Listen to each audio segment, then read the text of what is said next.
ঘটক মশাই, আর কতক্ষণ এভাবে বসে থাকবো? ছেলেটাকে দেখানোর ব্যবস্থা করেন। ছেলে ব্যবসা করে তো, তাই হিসাব ফিসাব করতে একটু দেরি হয়েছে। ছেলের মা যে একটু আগে বললো মেলা জমি জায়গা আছে মাঠে ঘাটে, তুমি যাও বলছো ব্যবসা করে।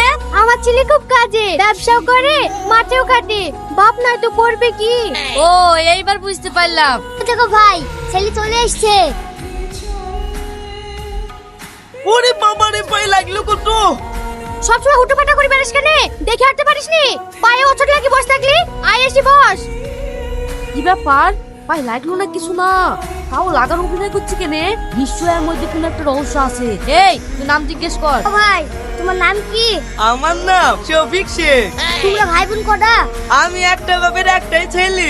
আবার আমি জিজ্ঞেস করবো? যাও।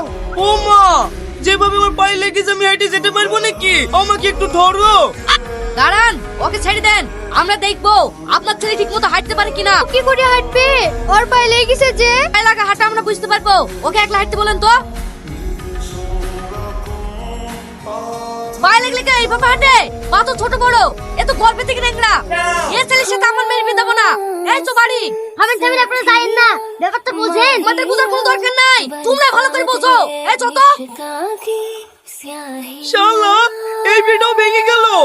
আমার আর জীবনে বিয়ে হবে না। হবে হবে, তুমি চিন্তা করো না। এবার আমি অন্য দেবতাদের বীর মানুষ লাইসবো। এখন তাহলে আসি। ঠিক আছে, আসেন। না, এইভাবে ঘটকের আসে বসে থাকলে হবে না। আমুকি দেখি কি একাডেমি পটি বি করতে পারি কি।